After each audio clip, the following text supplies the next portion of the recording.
Vika Giridhari, Shishi Radha Vinod Bihari Ju ki jai.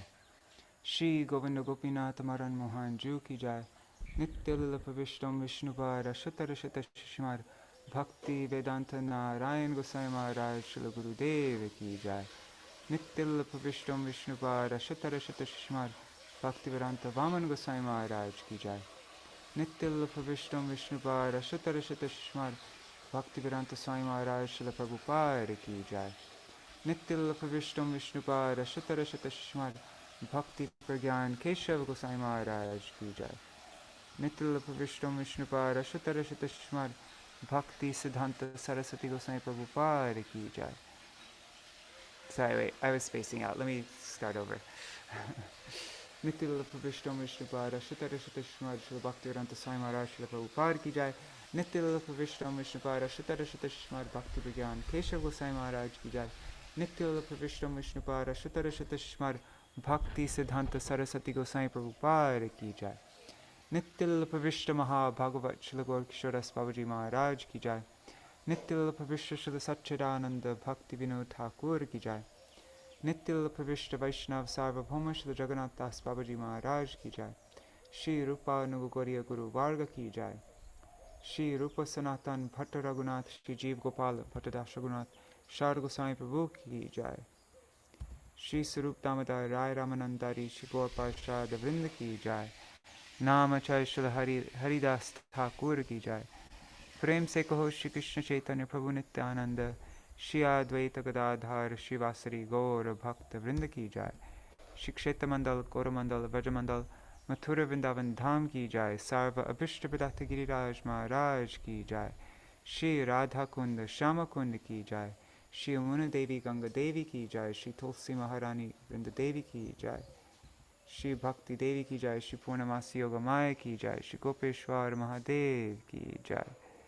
Shri Harinam Sankirtan ki jai. Ananta Koti Vaishnav Vrinda ki jai. Samagata Gaur Bhakta Vrinda ki jai. Shri Nitai Gaur Premanande Hari Hari Bo.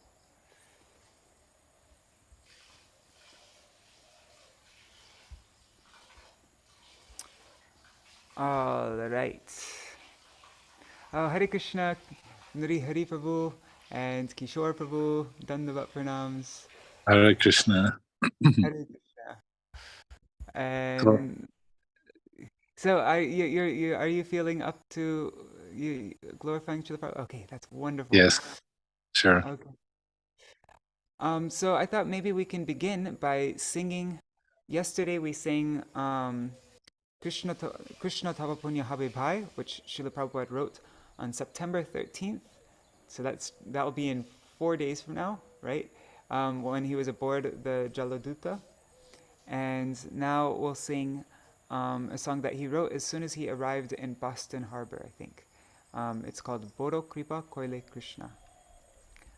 So, and then I thought there's just a very short glorification of by Srila Gurudev. So I thought maybe we could read that. And also, there is one thing that Paramanabha Maharaj spoke yesterday in his class about a remembrance somebody had, one of Srila Prabhupada's contemporaries, when he was in Radha Damodar in the middle of the night, sweeping in front of Rupa Goswami Samadhi. So I just wanted to read that short, it's just a little small thing. And then after that, we'll be blessed to hear the offering, the Shraddhanjali of Nri Hari Prabhu. And if Kishore is still available also, then yeah, Kishore Prabhu can also get a chance to glorify Śrīla Prabhupada. Okay, so I'm going to share my screen, and I just downloaded it here. Okay, open with Acrobat.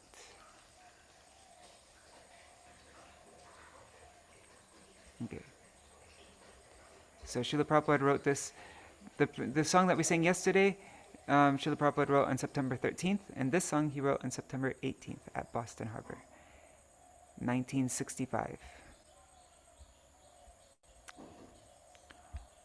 O Krishna, you are extremely merciful upon this worthless soul, but I do not know why you have brought me here.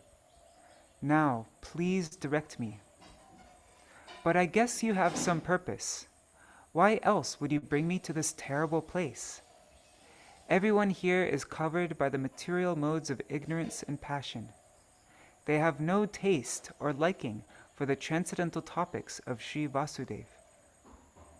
But I know that if your causeless mercy is bestowed, then everything is possible, for you are the most playful. But what type of instruction will they understand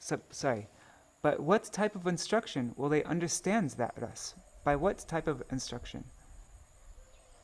O Lord, please be merciful to me and bring me under your control. By your will, all living beings come under the control of Maya, and by your will also the grip of Maya is broken. If you desire their deliverance, then they will certainly be able to understand katha related to you. The words of Srimad Bhagavatam are your incarnation. If a person soberly hears them again and again, he experiences this. And then Śrīla Prabhupāda gives these 4 verses from Srimad Bhagavatam, 2nd canto, verse 17, 18, 19, 20. Sorry, I meant to say 2nd chapter of the 1st canto.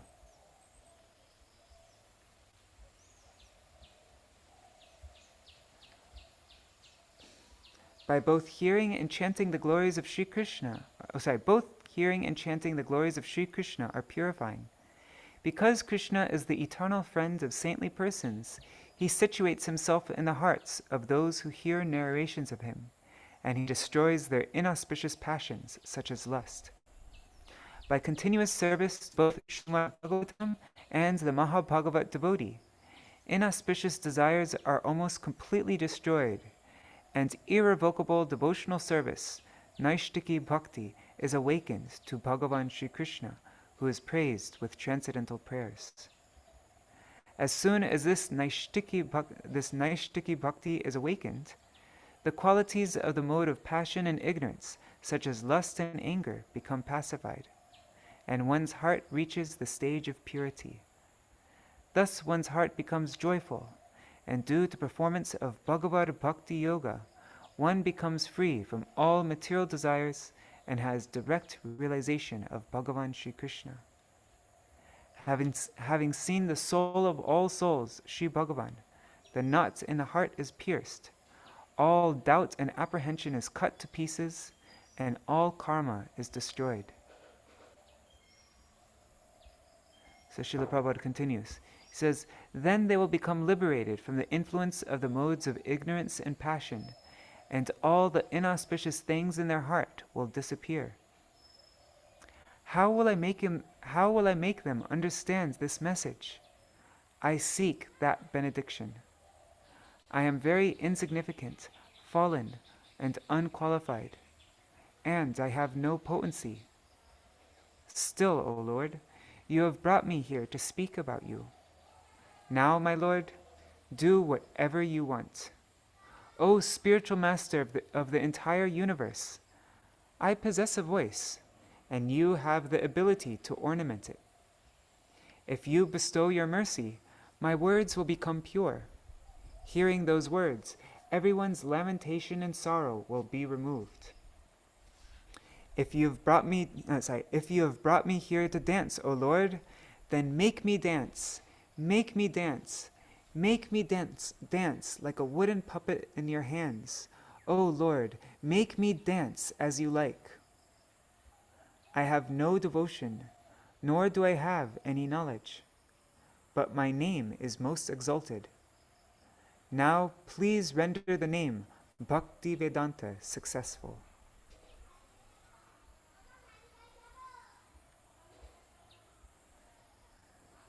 Okay,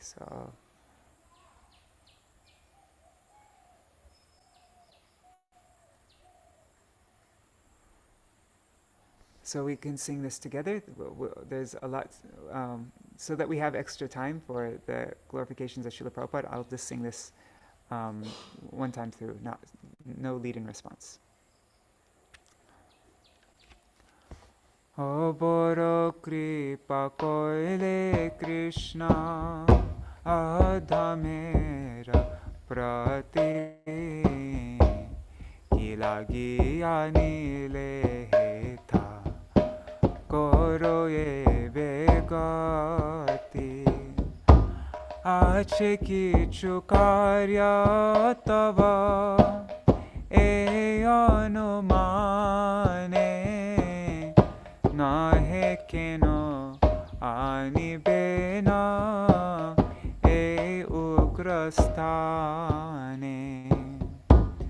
রাজস্তম গুণে এরা সবাই আচ্ছন্ন वासुदेव कथा रुचि नाहे से प्रसन्न तबे जदि तव कृपा होया हयतो कि सकलै सम्भव होय तुमि से कौतुकी কিভাবে বুঝালে তারা বুঝে সে রস এত কৃপা করো প্রভু করিনে জবাস তোমার ইচ্ছা সব হয় মায়াবাস তোমারা ইচ্ছায় নাশ মায়ার পরশ তব ইচ্ছা হয় যদি তাদের উদ্ধার বুঝিবে নিশ্চয় তবে কথা সে তোমার ভাগবতে কথা সে তব অবতার ধীর হইয়া শুনে যদি কানে বারবার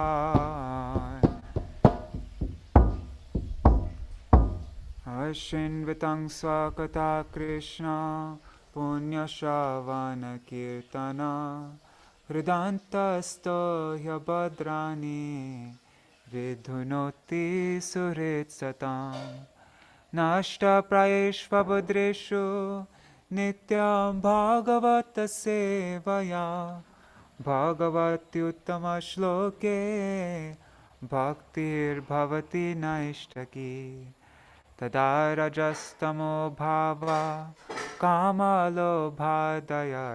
ये चेत एतर अनाविधां स्थितां सत्त्वे प्रसीदति एवं प्रसन्न मनसो भगवद्भक्तियोगता भगवत्तत्त्वविज्ञानं मुक्तसङ्गस्य जायते भिद्यते हृदयग्रन्थिश्छिद्यन्ते सर्वसंशया क्षीयन्ते चास्य कर्माणि दृष्टा एवात्मनीश्वरे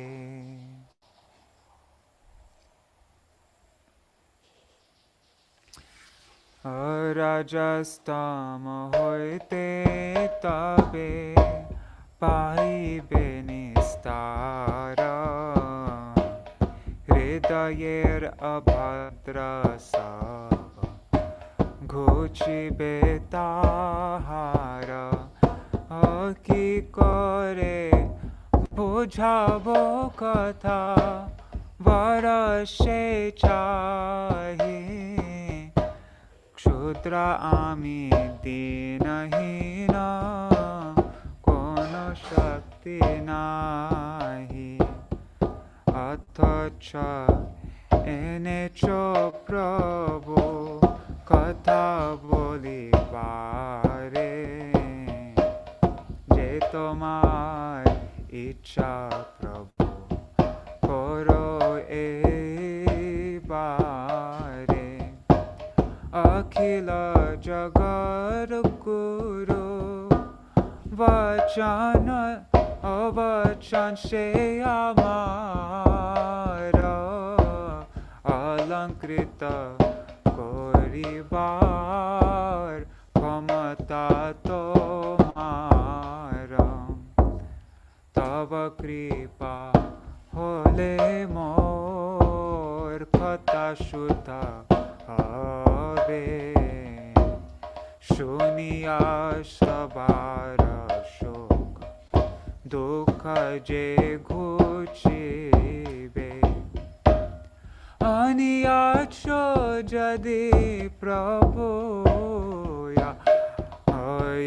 আমারে না চাতে না চাও প্রভু না চাও সে মতে কষ্টের পুতুল যথা না চাও সে মতে ও কষ্টের পুতুল যথা না চাও সে মতে ভক্তি নাই অবেদ নাই নাম ও নামে খুব বড় ভক্তি বেদান্ত নাম এবে সার্থক করো ও ভক্তি বেদান্ত ও নাম এবে সার্থক করো ও বড় কৃপা কইলে কৃষ্ণ অধমের প্রতি কি লাগি আনিলে করো এবে গতি হরে Krishna Krishna Krishna Hare Hare Hare Ram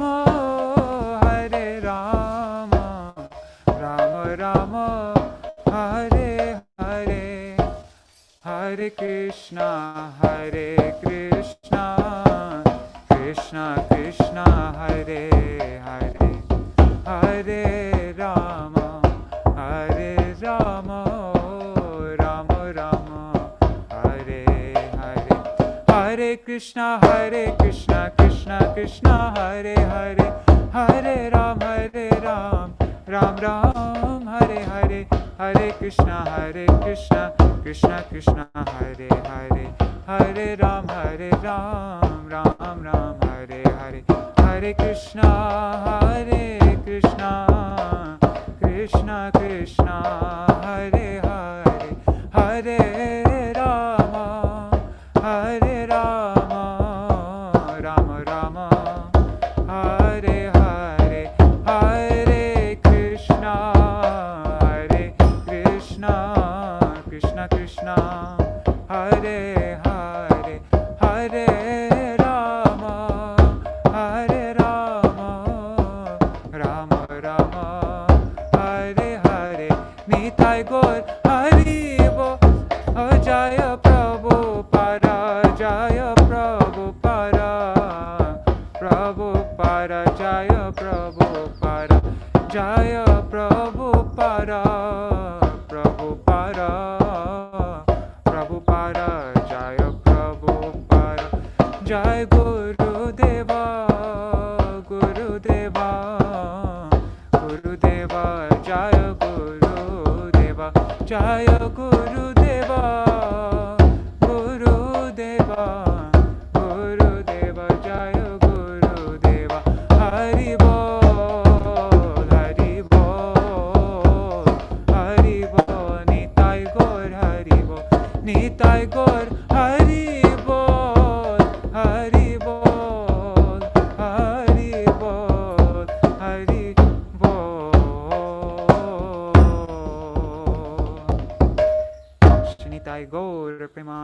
Namaste, Hari Hari Bol. Jai Śrīla Gurudeva ki Jai, Jai Śrīla Prabhupāda ki Jai. Shnitai Gaur Premanande, Hari Hari Bol. Hare Krishna, everybody.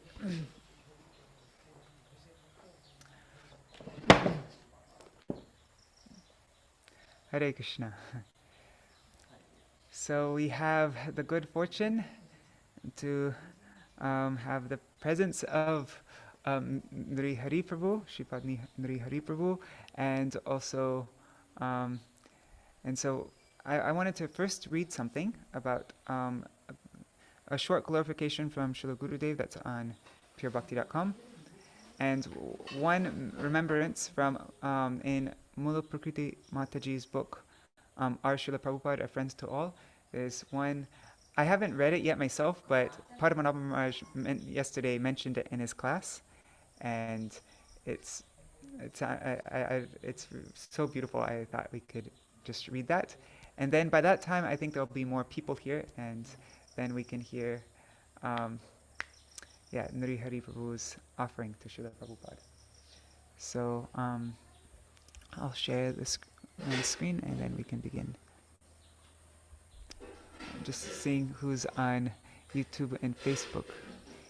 So here on Zoom there's Shubhananda Prabhu, Kishore Krishna Prabhu, and of course Nri Hari Prabhu. And then on YouTube and Facebook there's Raseshwari Mataji, Ganga Mataji. Oh, Mahi Bharat Prabhu.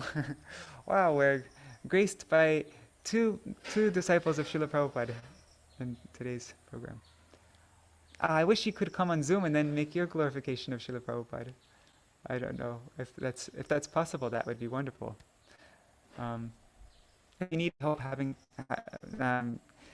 getting on Zoom, let me know. I can send you the link.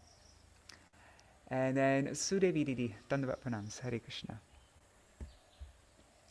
All right. So, and I see how many, and there's a few other people also watching.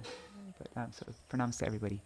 So I'll share my screen and then we can read from, okay.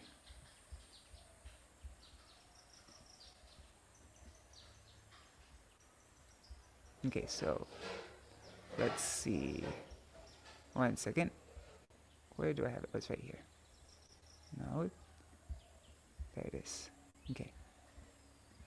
So I have things blocking the screen so I can't see everything. I'm going to make this small, move it to the side. Okay. So this is a glorification that my Srila Gurudev gave in Vrindavan, August 27, 2004. So, August 27, 2004 was the divine disappearance day of Srila Rupa Goswami, under whose supervision the Krishna consciousness movement is conducted. Śrīla Narayan Goswami Maharaj took about 400 devotees to the Samadhi and Bhajan Kutir of Srila Rupa Goswami, located in the courtyard of the Sri Radha Damodar temple. Okay, so this is when Srila Gurudev is sitting in front of Rupa Goswami's Samadhi on Srila Rupa Goswami's disappearance day. And in that atmosphere, Srila Gurudev glorified Śrīla Prabhupada. Let's see what he said. After speaking about Rupa Goswami's contribution and performing his worship, and after offering obeisances to Sri Radha Damodar and the other deities on the grand altar, Srila Maharaj entered Srila Bhaktivedanta Swami Prabhupada's Bhajan Kutir. This was where Srila Prabhupada had spent much of his time before coming to America in 1966, and it was here that he completed his first canto Srimad Bhagavatam and had it printed to take with him to begin his mission in the West. After offering his obeisances and prayers at Srila Prabhupada's lotus feet, Srila Maharaj stood on the platform just between Srila Prabhupada's room and kitchen, and he spoke the following words. Here is the place of Srila Bhaktivedanta Swami Maharaj, just off the courtyard of Shri Radha Damodar. Srila Swami Maharaj took sannyas in Mathura, and then he moved near to here, and he would sometimes go to Delhi. At last he came to this place, the place of Srila Rupa Goswami's Samadhi and Bhajan Kutir. Here he used to write books. I would often come here from Mathura to be with him. He was penniless. He did not have any provision for his material comforts. I would give my chadar to him, and sitting there, we would discuss many things. While preparing prasadam, we'd make chapatis together. He would roll them, and I would put them on the fire, and then he would put on the ghee. I would then offer the bhog to Radha Damodar. We used to sit and take prasadam right here. By the grace of Śrīla Rupa Goswami, his Gurudev, Śrīla Bhakti Siddhanta Saraswati Thakur, and also Shri Radha Damodar, by the grace of Śrīla Rupa Goswami, his Gurudev, and Shri Radha Damodar, he went to the Western countries. In no time, in a couple of years, he established preaching centers and beautiful temples over the whole world. By his mercy, Lord Jagannath Dev appeared and Ratha Yatra was established in most major cities. Most importantly, he wrote and translated so many books, more than 100, and they were translated in most languages of the world. So many ladies, even in their youth, very beautiful teenagers, would distribute his books everywhere, all in a couple of years. This has all happened. He accomplished a miracle in his last 10 years. In the midst of oceans and forests and cities, on the tops of mountains and almost everywhere else, his glory is manifest. But I think his real glory is that he has established the same mission that Śrīla Rupa Goswami established, which came from the very heart of Sri Chaitanya Mahaprabhu.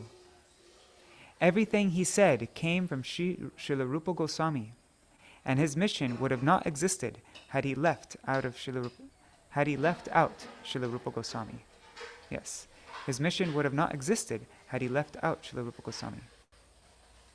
He wanted to reveal all the confidential topics given by Śrīla Rupa Goswami Prabhupāda, and he kept those truths in his books. He saw that at that time there was a lack of qualification in his disciples and others, and therefore, in general, he could not reveal those truths openly. He kept that service for his disciples. Now we will return to Sri Rupa Sanatan Gaudiya Math. I think you should all be there in the evening at 4:30 for glorification of Śrīla Rupa Goswami. Gaur Premanande Hari Hari Bol. So now we will hear an account from, his name is Shripad Bhakti, his name is keep on trying to say Bhakti Hriday. Shripad Hridayananda Babaji Maharaj. This is from Mula Prakriti Mataji's book, Our Śrīla Prabhupāda, a friend to all. Let me make it a little bit bigger. 1 second.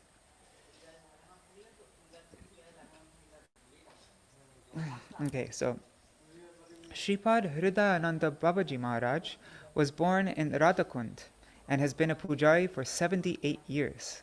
Wow, 78 years. He lives next to the Radha Damodar temple. He must not be alive anymore because these interviews were taken a long time ago. I don't know, maybe he is. At the beginning of the interview, upon being asked if he knew Śrīla Prabhupāda, Babaji Maharaj began to cry. He said, "Never have I seen anyone do sadhan like he did." 1 second, I just see there's a comment. Okay, sorry. Yeah, never have I seen anyone do sadhan like he did. I have lived all my life in Vraj, and I have never seen anyone like him. Prabhupada did many arduous things. He worked very hard there at the Radha Damodar temple. At that time, it was austere, undeveloped, and very muddy and dirty, with no facilities. Weeping, Babaji Maharaj quoted a shloka from Sri Chaitanya Charitamrita from Sanatan Goswami about the importance of sadhan. Then, quoting Sarup Damodar and Ramananda Rai, he said, "Without sadhan, one can never attain Krishna Prem." Also, Prithivite ache jata nagaradi gram. Many years so that the meaning is Prithivite ache jata nagaradi gram, sarvatra prachar, what is it? More hoive nam, or something like that. But it means that my name will be spread throughout all the towns and villages, throughout the entire world, Prithivite. All the, sorry, I mean, literally, it means all the villages and towns that exist throughout the whole entire world, throughout all those cities and villages, my name will be chanted. That's it. So many years later, when I heard that it was actually he who had been chosen by Chaitanya Mahaprabhu to spread the Hare Krishna Maha Mantra around the world, I was not surprised, having seen his intense sadhan bhajan in Radha Damodar. So he wasn't surprised that Śrīla Prabhupāda was the one who made these words true. Prabhupada spread this Krishna consciousness by the mercy of Rupa Goswami. Prabhupada used to pray to Rupa Goswami, "You please give me your mercy." And then he got that mercy. I know this because I saw some things he did at the Radha Damodar temple. My room is still located in the same place as it was then, in 1964 or 65. Many times in the middle of the night, at midnight, or 1 or 2 in the morning, I would hear a voice crying from inside the courtyard by Rupa Goswami's Samadhi Mandir. Wow, at midnight or 1 or 2 in the morning, he'd hear a voice crying inside the courtyard of Rupa Goswami's Samadhi Mandir. That voice was calling out and crying, but I did not know what it was because I was trying to take rest. But one night, on the full moon, I heard that voice again, so I climbed up to the roof of our house, and I looked down into the Radha Damodar courtyard. I saw something very amazing. Śrīla Prabhupāda was sweeping the courtyard of Rupa Goswami's Samadhi. He was bending down with a small broom, and as he swept the grounds by the Samadhi, he was crying out, "Hey Rupa, hey Sanatan, hey Gurudev, please give me your mercy. Without your mercy, I cannot do anything. Give me the mercy. Give me the strength that I may fulfill your orders." Then I realized that it was he who almost every night was calling out as he was sweeping like this. Living next door to him, I would often visit as he sat on the veranda in the mornings and evenings. He was a very attractive personality, and many Vaishnavas were eager for his association. When he gave pravachan from the books of the Goswamis, or Srila Bhaktivinoda Thakur, or his Gurudev, many scholars and elevated saints would come to hear. I noticed that people were frequently coming for his sangha and for his counsel also. He was kind to everyone and was very popular. Sometimes, if too many people had visited and he wanted his private time to chant or write in his room, then he would ask me to sit there in his place on the veranda and tell anyone inquiring that he was not available now. Because I felt great affection for him, I asked if I might do any service for him. Sometimes he let me sweep the room and the veranda, remove trash, wash clothes, or other small things. One day, I clearly remember I was cleaning his room and I saw some cobwebs hanging from the ceiling. With the broom, I swept them down. Then I saw the spiders crawling on the floor. I was just noticing this when Śrīla Prabhupāda came inside. Immediately he looked to the floor and he saw the spiders. Then he looked up to the ceiling. He said, "Why have you disturbed?" he asked. I apologized, feeling ashamed, saying that I had made a mistake, but that the spiders were not killed and they would be all right. Then he told me that we should never cause disturbance to residents like these of the holy Dham. He said that we ourselves are actually newcomers, and that they have been residing here for countless generations and must be respected. When he gave me this instruction, he was very grave. Since that day, I have not disrupted any spiders or other creatures anywhere in Sri Vrindavan. How much longer is this? Okay, maybe. We often went together to Yamuna for Sankirtan in the late afternoons. He would bring karatals for chanting. I played the mridanga. Many local devotees became accustomed to his beautiful parikrama and joined him there on the bank of the river. He engaged all in singing the Hare Krishna Maha Mantra and Panchatattva Mantra and dancing very joyfully. To fulfill Chaitanya Mahaprabhu's prophecy, Śrīla Prabhupāda came here to Vrindavan first. Yeah, he came first here to Vrindavan. The Lord has utilized such an empowered person to spread his mission. Anything like this has to be done with a heavy, strong sadhan. Krishna rewarded him because he had so much nishtha and shraddha. I have never seen such sadhan and feeling as his. If you want to take anything, the hand has to go and pick it up. So like that, you have to steal Prem Dhan, steal the wealth. Then one can take it. Prabhupada is here right now, but we have to find him out because Krishna has hidden him as if behind a curtain. His Leela is still going on. He is still chanting at the Radha Damodar temple and sweeping the courtyard, doing these wonderful pastimes. Like tying up camphor in a cloth. After the camphor is gone, the smell in the cloth still remains. So Śrīla Prabhupāda is certainly there. We have to endeavor to see Śrīla Prabhupāda. He has not gone anywhere, and if we feel the separation, then we can be with him. With strong endeavor, utkanta, everything will be revealed. Like a chaste wife, with chastity, all these things will come. Like parents who have so much affection and put their hands on their child's head. Similarly, if we go to Śrīla Prabhupāda, he will embrace us with so much feeling, like the Lord does. Jai Śrīla Prabhupāda ki jai. Yeah, isn't that such an amazing account of Śrīla Prabhupada in the middle of the night, every night at Radha Damodar, sweeping Rupa Goswami's samadhi, crying out, "Give me the strength that I may fulfill your orders. Hey Gurudev, hey Rupa, hey Sanatan." Alright, so we will, that's the reading that we'll do for today. And now, Nri Hari Prabhu, if you would be so kind to make your offering. Dhanas pranams Prabhu and everybody. Sorry, excuse me, I'm holding the phone, so I'm not able to do proper join my hands to do pranam.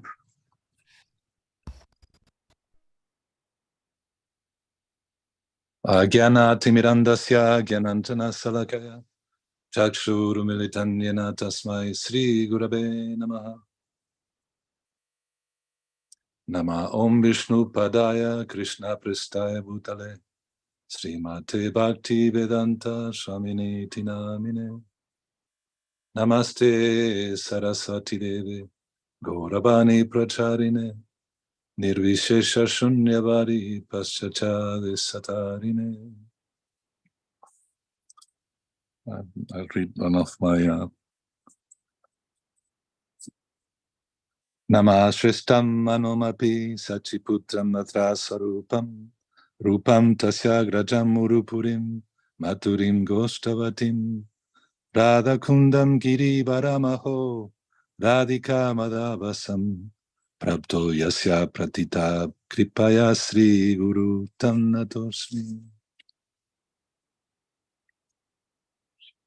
First of all, I'm doing this Puspanjali, and I'm offered then at the dust of the lotus feet of my spiritual master, this humble offering, and equally to my very dear Shiksha Gurudev, Sri Srimad Bhaktivedanta Narayan Goswami Maharaj, and beg from both of them their causeless mercy. Equally, I like to offer my Danda Pranams to all devotees gathered today, and the ones that will be watching perhaps in the future. Please, I offer my pranams, my dandavas, sashtan dandavas pranams at your feet, to your lotus feet, and beg of you your sprinkle your mercy on me. May I be able to glorify my spiritual master in the proper way. Today I was reading I have the audio of Sri Chaitanya Bhagavat. It was the homage rendered by all devotees to Madhavendra Puri's. It was his appearance day, and at the house of Advaita Acharya, all devotees gather, of course, Gauranga Mahaprabhu. And or Gauranga expressed really that there is no difference between the pure devotee and Lord Hari. Is actually more powerful the service rendered to the pure devotee, and is the key to obtain really Krishna Prem, to obtain the grace of the Lord. So there's no other way to really attain it if we don't have that service. And now that you're reading how Śrīla Prabhupāda in the courtyard was begging for his Shiksha Gurudev, Rupa Goswami and Sanatana Goswami, and his Diksha Gurudev, please give me your mercy that I may accomplish this service to you, his Gurudev, and to Rupa Goswami and Sanatana, ask him to be able to please his spiritual master. So I can give you a little bit of one time a dear God brother, he's now gone, but he told me that it was early on and they were together with Śrīla Prabhupāda in his quarters, and he was fairly new devotee, and it was Sunday, the Sunday feast. And so Prabhupada looked at him and said, now you go out and speak. And he said, Prabhupada, I'm new. What do I know? What can I tell? What can I say to? Prabhupada said, no, just tell them about how your life was changed, how your life was saved. And so talk a little bit through my personal experience. I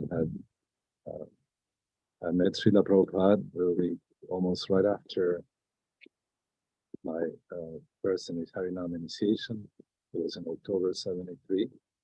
And with your finger, you might be covering the mic a bit. Oh, I'm sorry. Is that better now? Okay.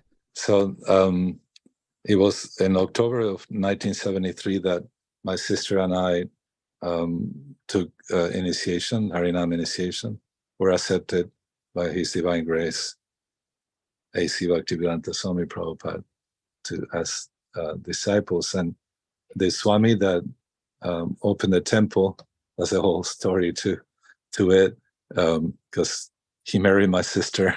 So that he then took us to Los Angeles to, there was a letter that actually came, and as arrived in Buenos Aires, we were already on our way to see Śrīla Prabhupāda.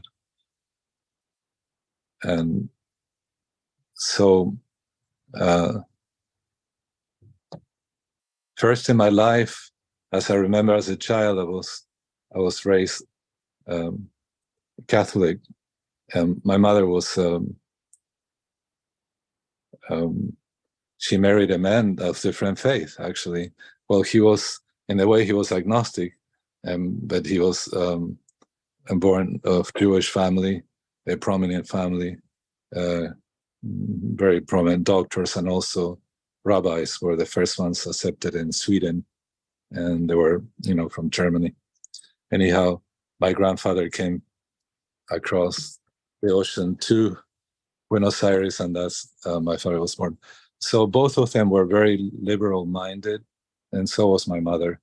Even though on both sides of the family, there were people who said, well, why you married a Christian, and why you married a Jew? But anyhow, so since I was a child, I was wondering why God is, is one, so we all either are his devotees or not. But I always wondered for my mother, who had, it's funny, like later, many, many years later, from Gurudev's mouth came, God is love and love is God. But my mom said that too. It was like, even though her knowledge of God, of course, he wasn't very tiny compared to, what Gurudev's and Prabhupada's.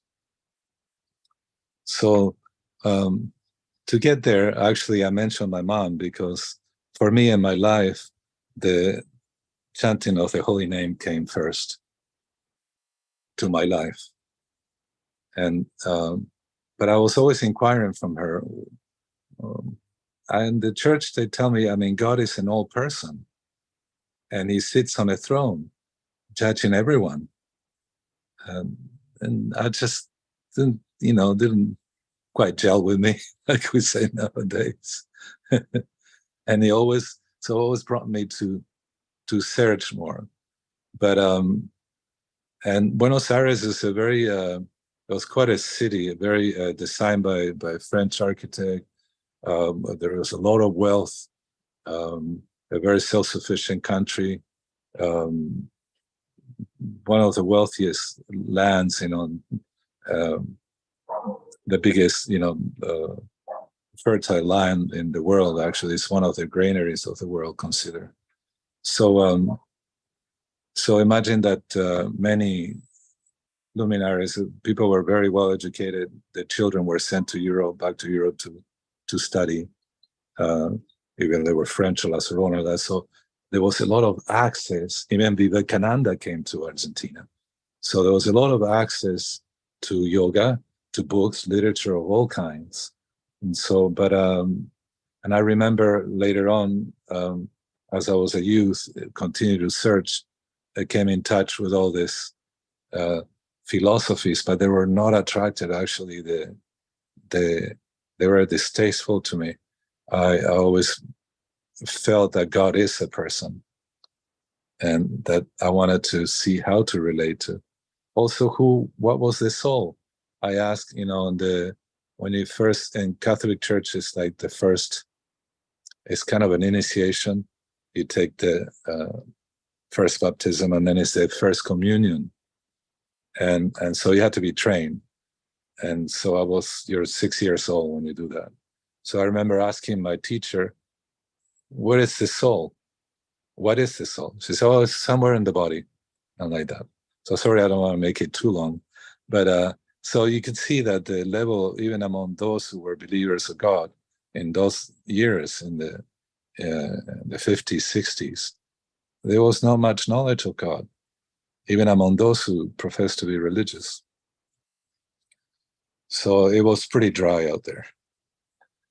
And so I mentioned that first in my life came the sound, and it was the power of Śrīla Prabhupāda that had made the world, through the Beatles, propagated all the chanting of the holy names, but also, very important, through his disciples. So as a youth, I wanted to go to America to join what everybody else of my age was doing, and they were very, like myself, very disappointed with materialistic society. It wasn't a drug culture really to begin with. It was actually a moral search, and so many of my age were looking towards the East, looking for answers.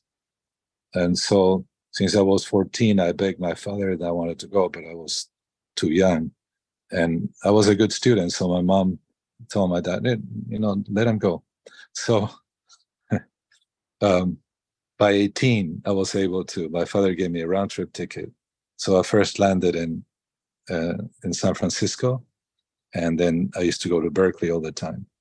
So my mother came when I was 14 one day, and we used to chat about everything. I would do my homework in the kitchen, and she would sing. She was an amazing singer, mezzo soprano. So she had songs for everything.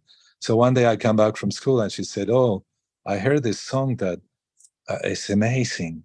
I think it means happiness, alegría, happiness." So she started to sing the tune, and it was actually from an ad on the radio of the show called Hair.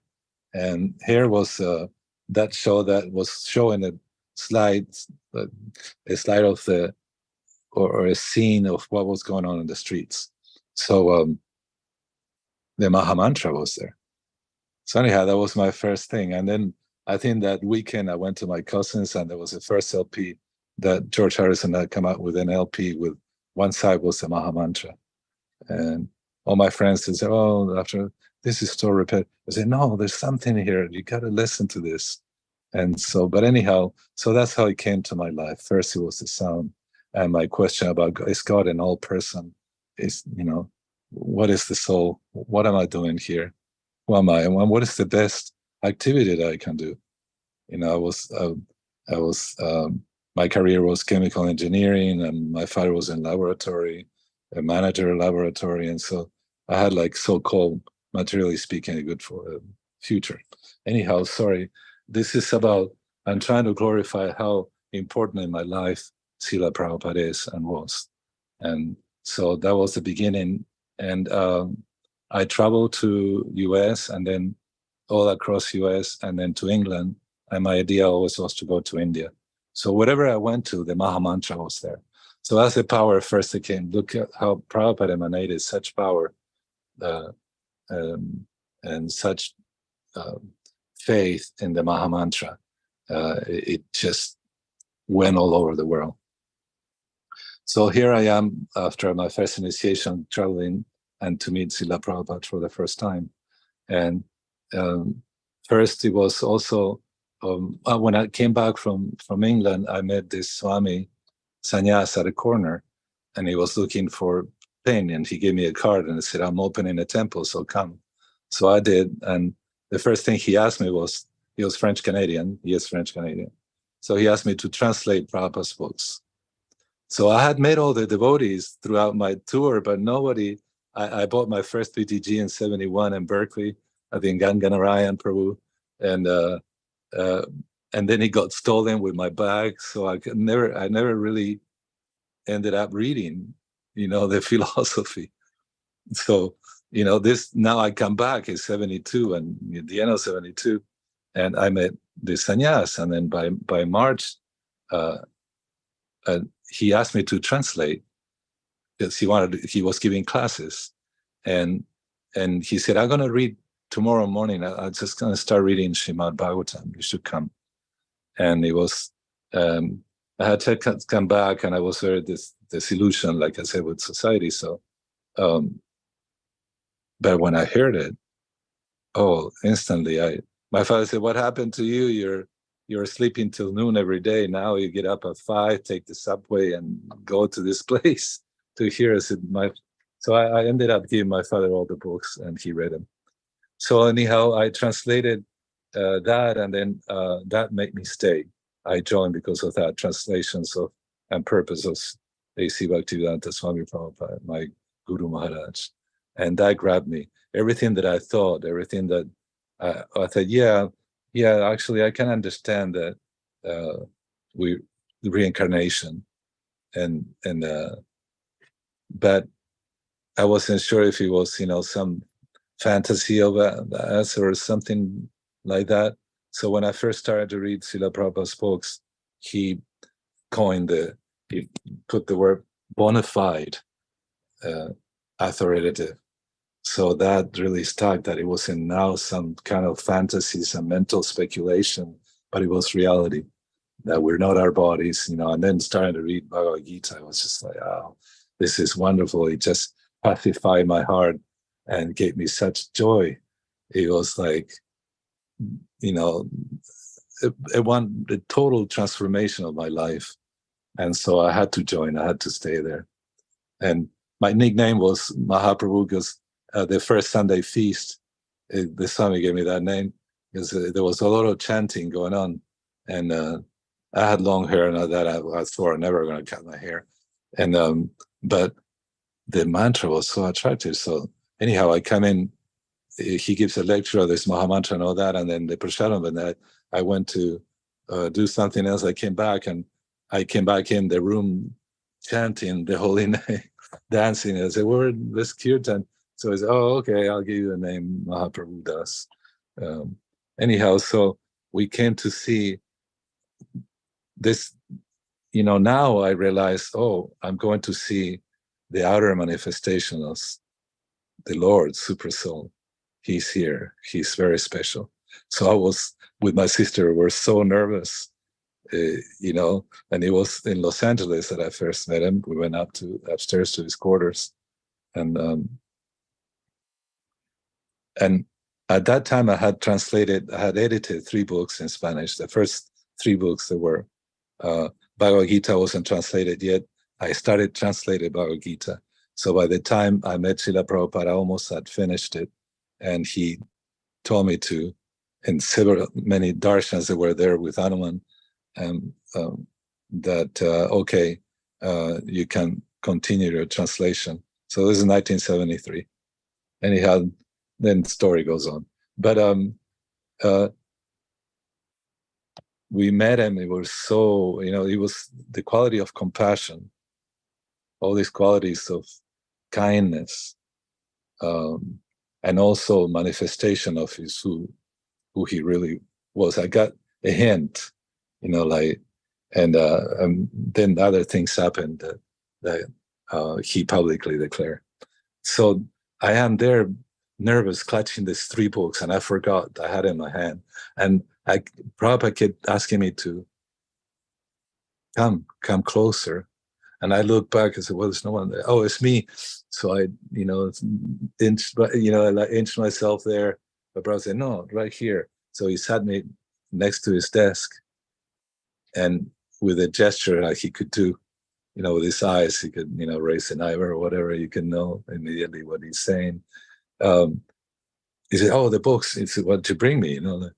And so I gave him the books, and Prabhupada looked at them with such love and such happiness. His eyes were wide open, and he was like a child in a candy shop. It was like, he proceeded to read the titles in Spanish, perfect Castilian Spanish. And I thought to myself, oh, Prabhupada speaks Spanish too? And Prabhupada looked at me, and he said, Krishna speaks even the birds' languages. So reading all his books, like he wanted us, everything that came, then on later on, I moved to those, I didn't think that I had anything really personally to ask him. I didn't want to bother him, and so my dialogues were, I had one letter. I wrote one letter, and specifically to see to continue on all my translations. But so that quality, the first thing he said, Hanuman, when he saw him, he said, Prabhupada, I'm sorry, I left sannyas. I'm following Prabhupada. I said, no, that's all right. Now you preach double. So the preaching, the transmission of this wisdom, it was so important in his life, because he had,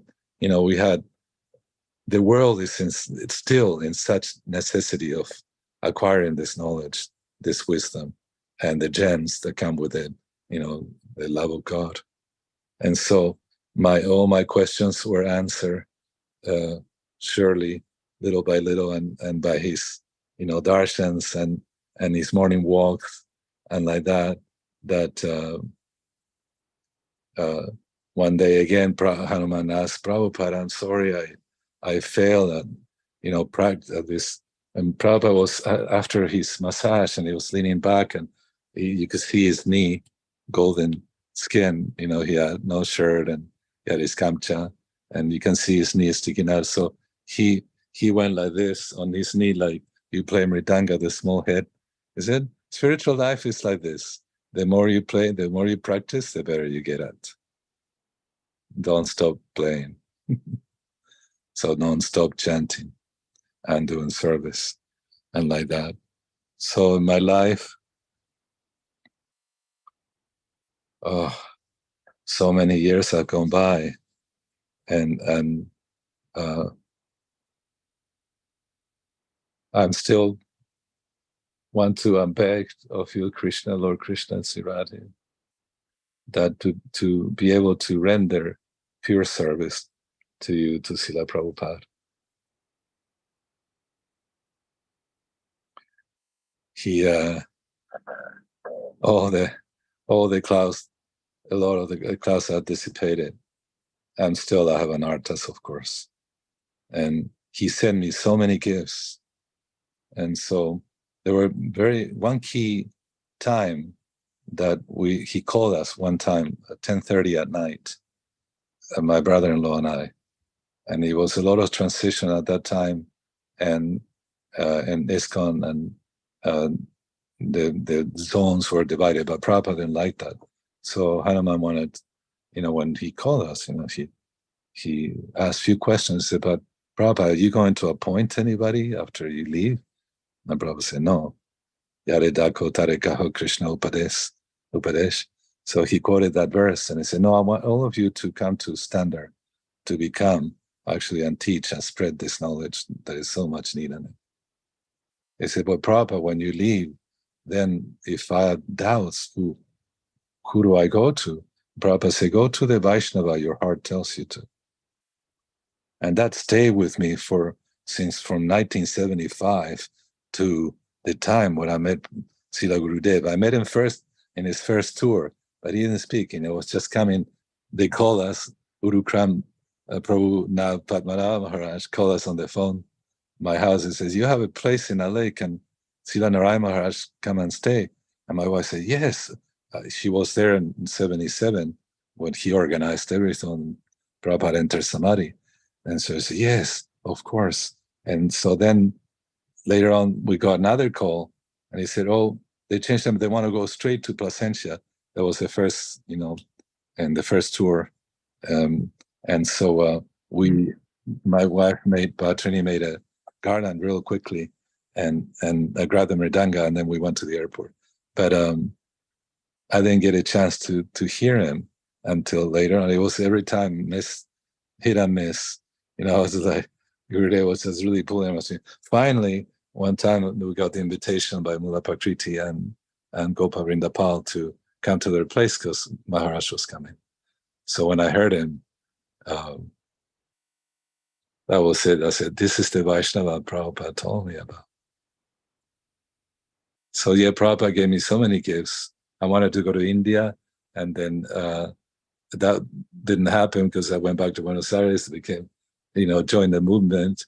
And later on in 75, Prabhupada came to stay at my place in San Diego. And again, I was able to serve and give little services. And so that propelled me. The sannyas, Gargamuni Maharaj organized a party. So we started traveling across America to go to Mayapur and to bring, help build Mayapur. So Prabhupada gave me that gift, the great adventure of traveling from Europe to India with the preaching, with a mission. And so it was so much better. So he always gave me that. And but going back to, there's no way I can glorify Śrīla Prabhupāda, his kindness, his boldness, his strength in preaching. If whenever we did follow, and he told us this thing, he says, at that night, he said, I met my spiritual master no more than 10 times, but my success, the secret of my success is that I follow his instructions. So yes, and his name, A.C. Abhay Charanarvindam, Abhay, fearless preacher. He kept that name. I think he's got a purpose of that. And he inspired me. Like one day in Buenos Aires, it was very difficult with the police arresting us all the time.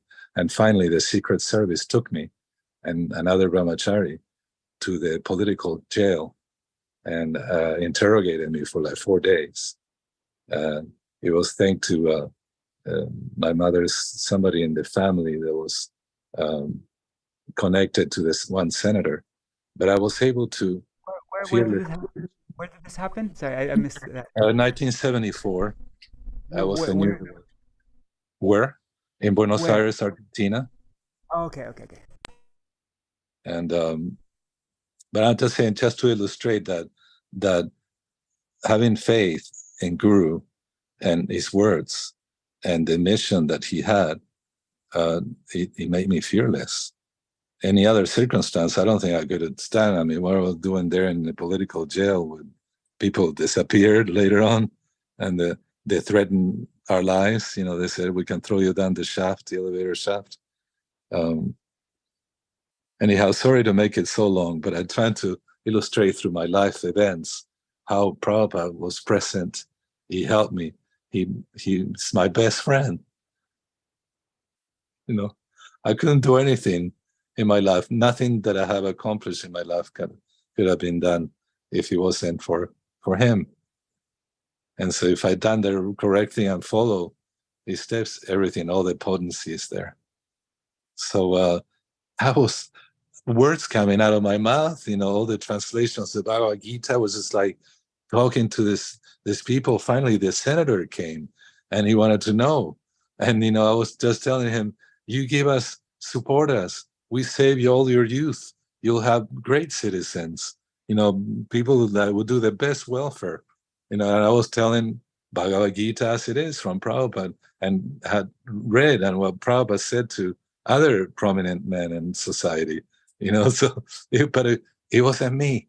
It was just coming because the Śrīla Prabhupāda. And so, and finally, out of his kindness, this other question that I always had, is God an old man? No, he showed me that he's the most beautiful youth, eternal youth, with the most amazing pastimes. That's the other thing I wanted to know. Is God, what is he doing? He's sitting all the time. So Prabhupada gave us, you know, that's why I like that prayers, you know. He gave us Bhagavatam, he gave us the Holy Dham, and like that, and Chaitanya Charitamrita, and books of Rupa Goswami, you know, and thanks to that Vaishnava that Prabhupada gave me as a gift of my Guru, my Shiksha Gurudev, his Divine Grace, Bhaktivedanta Narayan Goswami Maharaj, that he connected him in deeper into what is that the secret, what is that Chaitanya Mahaprabhu came to give, but what is that Śrīla Prabhupāda came to give, what is it Bhaktivedanta Saraswati Thakur came to give.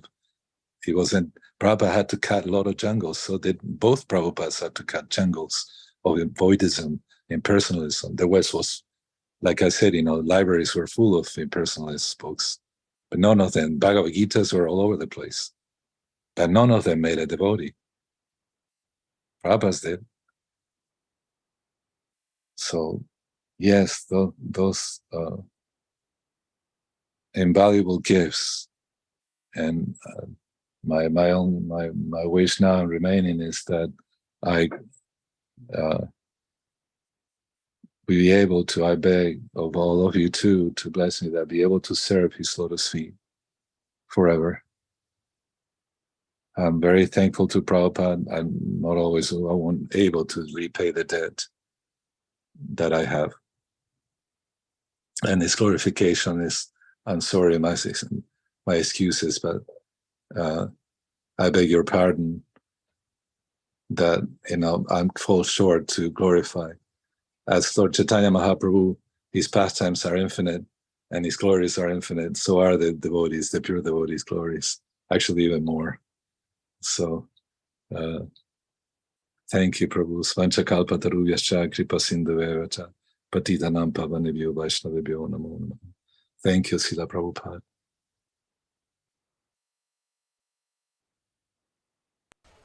Jai Ho, Śrīla Prabhupāda Ki Jai. That was so beautiful. Thank you so much. I hope it wasn't too long, Prabhu, because I laced it all with, you know, a bit of my... all that you, yeah, that was beautiful and not too long at all, definitely. I just noticed Bhavatarani Mataji is also here. Bhavatarani Mataji, would you like to glorify Śrīla Prabhupāda? If now is not good for you, there's no pressure. But if you would like to, yeah, this is.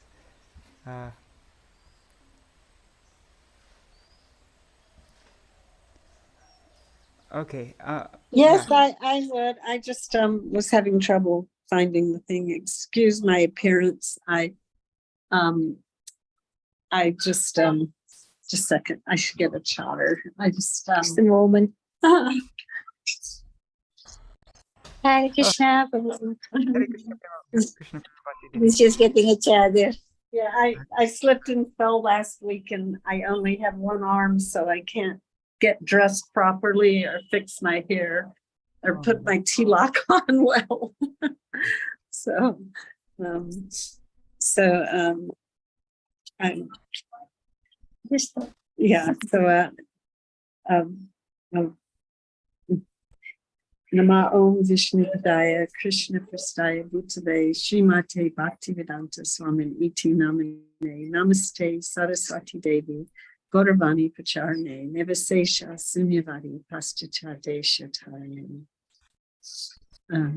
So first of all, I offer my unlimited dandavats to my eternal beloved spiritual master, A.C. Bhaktivedanta Swami Prabhupada, and pray his causeless mercy, and the same unlimited dandavats to my Shiksha Guru, Śrīla Bhaktivedanta Narayan Maharaj, and to Guru Varga, past, present, and future, and to all the Vaishnavas and Vaishnavis that, and all the living entities that will hear this today. Can you hear me okay?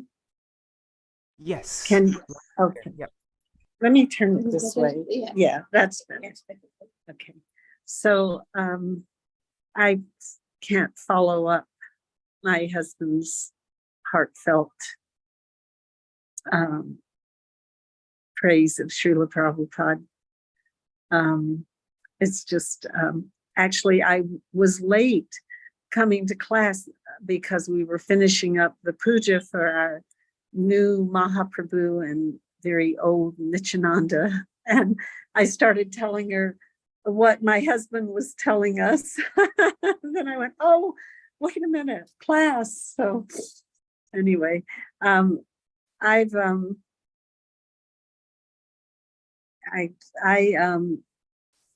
grew up in a not very religious house, Jewish, but I always, wondered about the truth and love. But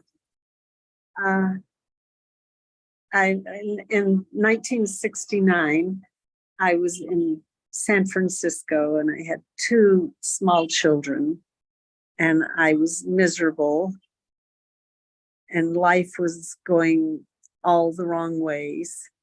And I was walking from the Golden Gate Park back to where I was staying in a terrible place. And I had 3 cents to my name, and I'd lost all my luggage, and my children and I were wearing rags from a free pile. And Brahmananda, one of Prabhupada's first disciples, he ran up the street, ran uphill, and showed me a BTG and said, "We humbly request that you chant these holy names of God, Hare Krishna, Krishna Krishna, Hare Hare, Hare Rama, Rama Rama, Hare Hare, and your life will be sublime." So, of course, I did, and it is. But at the moment, I gave him 3 cents. He's, asked for a donation, and he took away the BTG because he had to get 25 cents for BTG, and he gave me a mantra card with an invitation to the Sunday Love Feast. And that was my introduction to Krishna consciousness. And it wasn't until 1971 that I actually became a full-time aspiring devotee. And I just, some of my first written instructions were, actually we were talking about Tulsi today. I actually got to get questions to Śrīla Prabhupāda about care of Tulsi, and then they, Kirtananda would ask Prabhupada my questions, and Prabhupada would give him the answer. But my first written instruction from Śrīla Prabhupada was 73 after my Diksha. Prabhupada was in Los Angeles, I was in San Francisco, and I don't know how to get my picture right. No, it's okay. Okay. So I had first initiation was in person, and then I was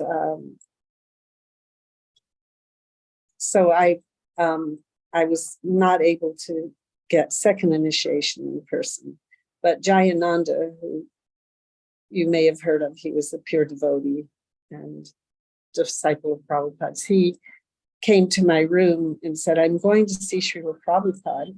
Do you have any Guru Dakshin for him?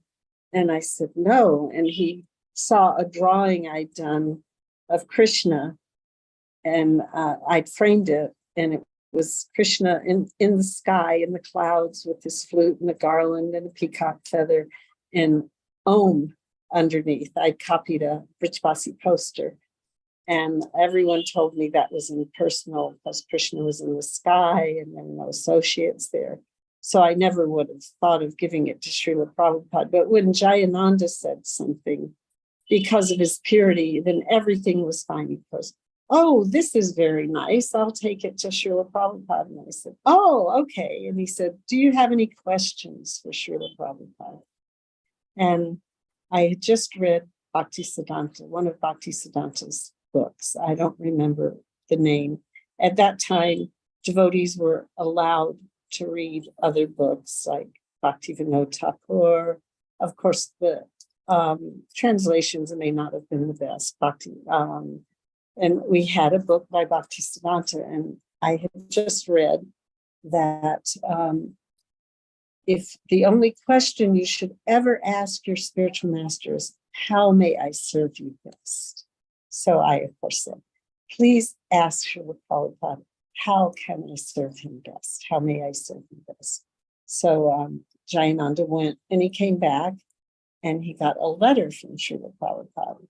And first Prabhupada said, yes, it is right that you were feeling such happiness and enthusiasm from street Sankirtan and distributing the books. My Guru Maharaj always said, one who has life, he can preach. And then there were some other letters thanking his Jayananda's wife for some nice drawings of Krishna Leela.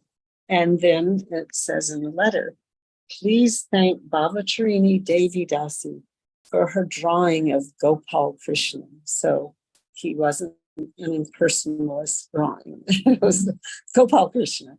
And then Śrīla Prabhupada wrote, as far as she can serve me, the best service is to chant Hare Krishna always and spread it to every town and village. My first thought was maybe learn to play mridanga better and start walking. But I've had different ideas on how to do that over the years. And it's always newer, deeper ways to follow that instruction. And Srila Gurudev used to always stress that we don't just talk about our experiences with Prabhupada, who gave me a cookie, but we should discuss top philosophy and glorify him that way. But my only way to uniquely glorify him is through my personal experiences with him and his Leela.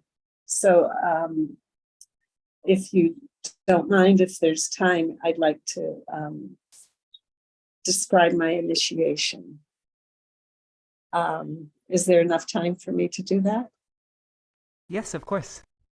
Okay, so I was in Los Angeles, and I'd already lived in the temple for a year and 3 months, but in temples. I'd already been following for a year and 3 months, but I had traveled a lot, and I actually looped once for 2 weeks.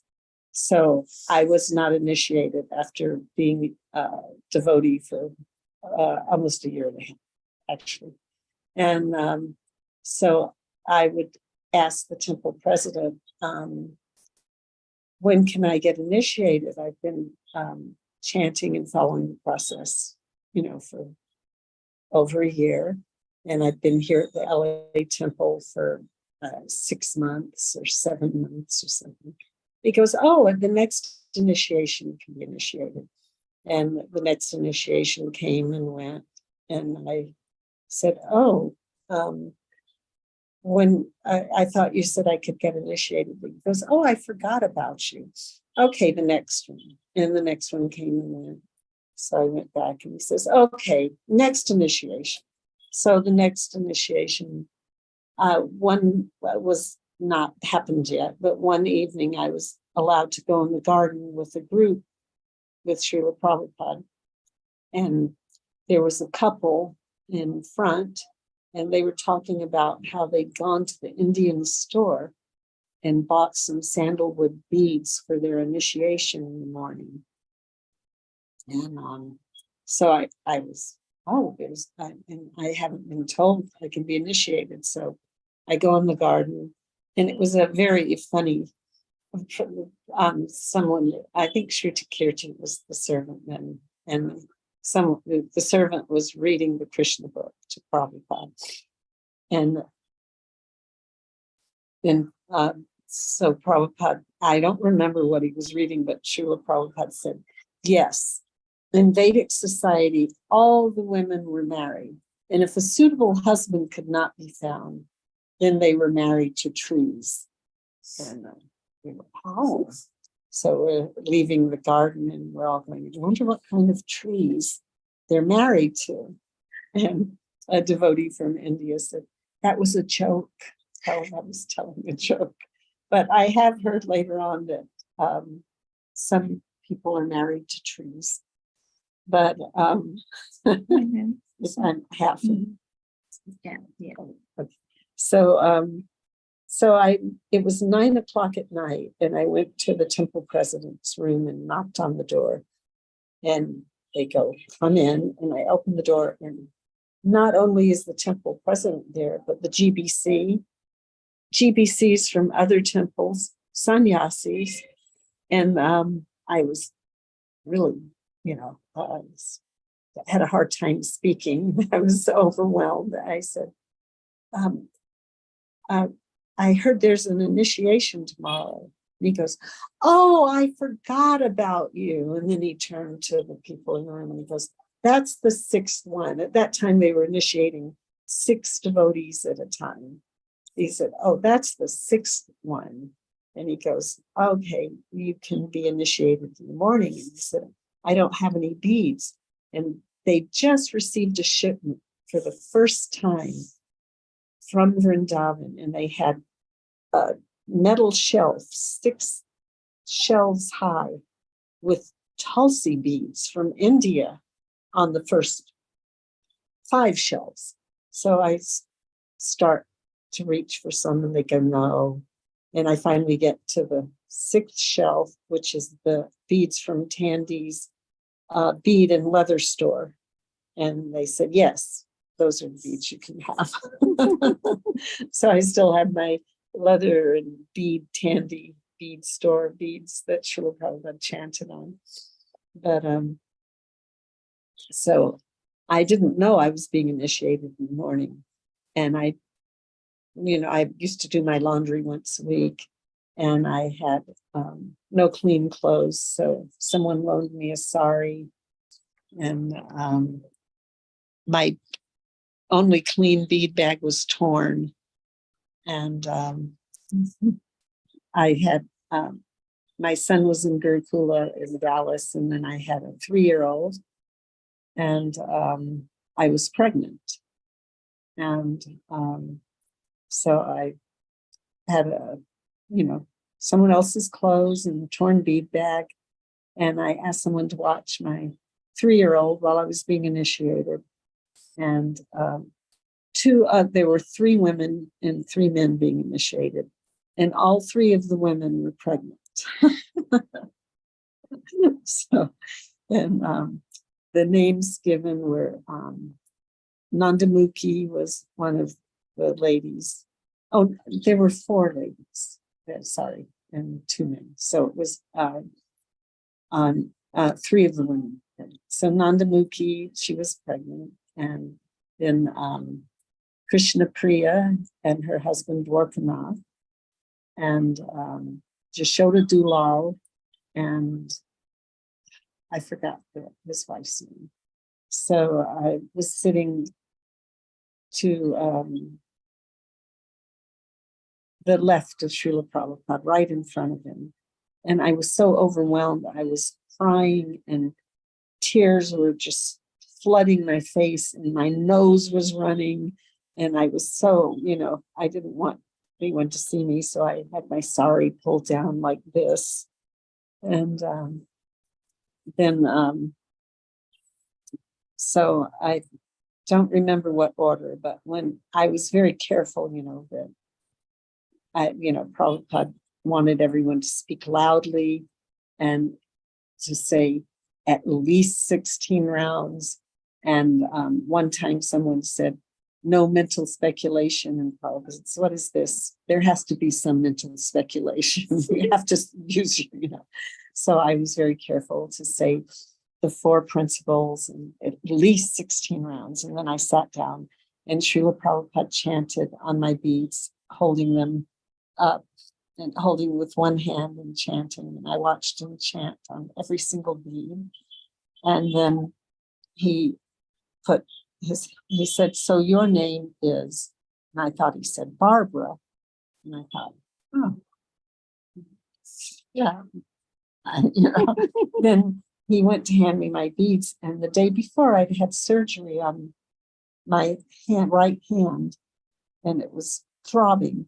So I reached for my beads with my left hand and Śrīla Prabhupada wouldn't hand me my beads. So I was thinking, oh, so maybe he changed his mind and he's not initiating me. So that's why he said Barbara. And he kept saying something and I didn't know what he was saying.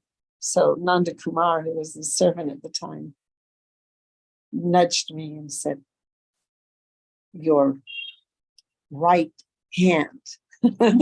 So I reached with my right hand and he gave me the beads. And then the fire sacrifice went on and everything was okay, except right towards the end, my 3-year-old came screaming into the fire sacrifice, running across, practically going through the fire, and jumped on my lap. So I had to actually just get up and leave. I didn't even get to pay obeisances or anything. I had to take her out of the temple room. But the fire sacrifice was over, so hopefully I'm fully duly initiated.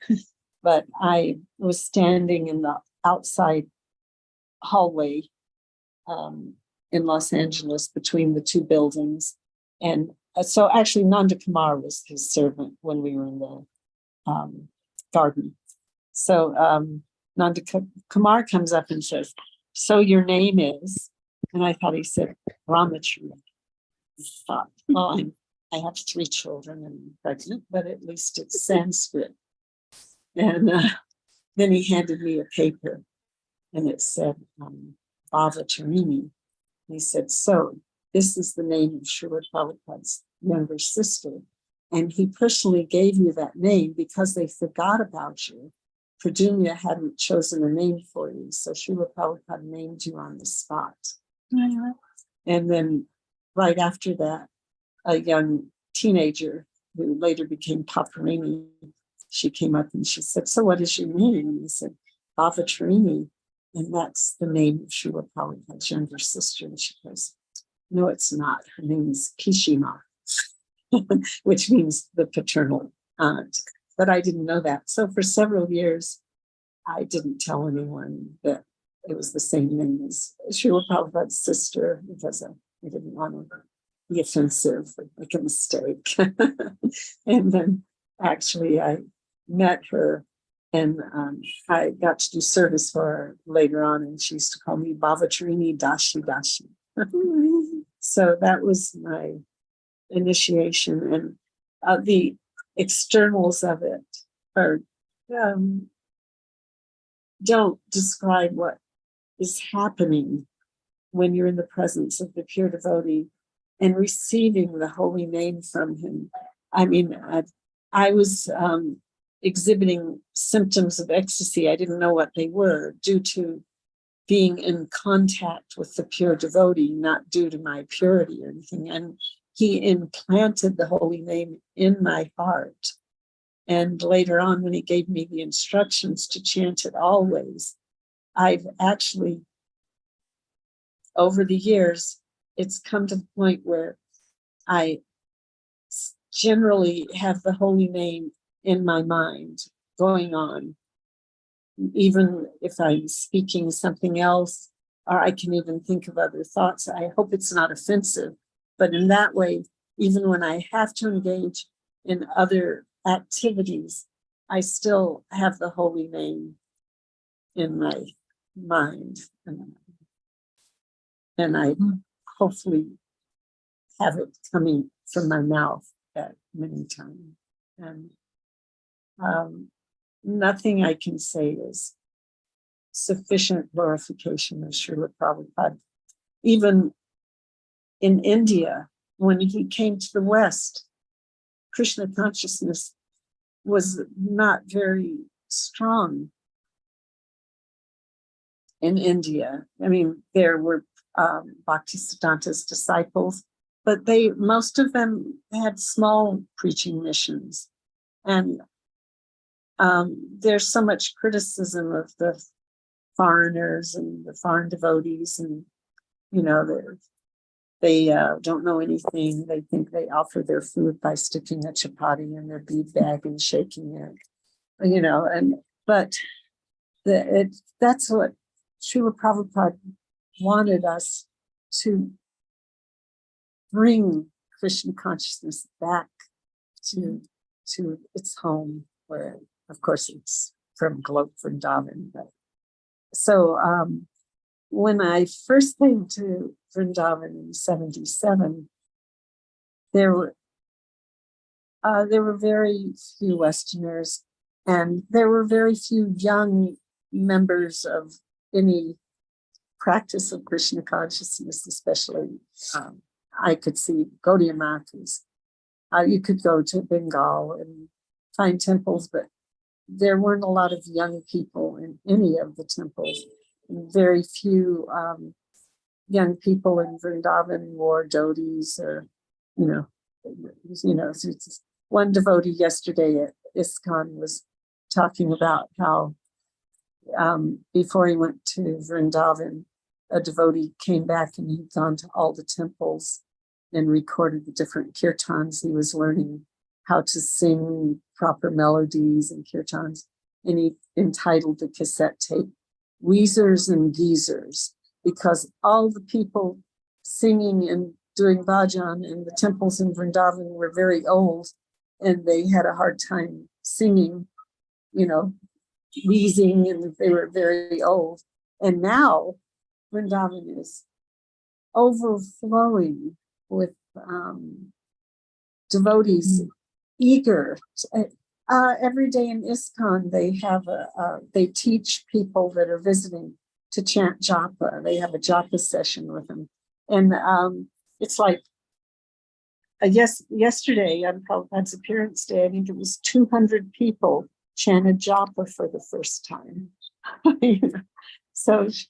And then he asked Śrīla Gurudev to come with him when he went to preach, and he was unable to due to his service. But he sent Prabhupada Mridanga, Mathura Pera, all of his Bhagavatams. Actually, he became ill. Śrīla Gurudev became ill going in to the dusty storage place and shipping Prabhupada's Srimad Bhagavatams to America. And those Bhagavatams are so potent that I just remember reading, one of the first things I read was in the purport of the first canto, first chapter. I don't remember which verse. Śrīla Prabhupada said, Vishnu is the Lord of all threes. And that made an impact in my life.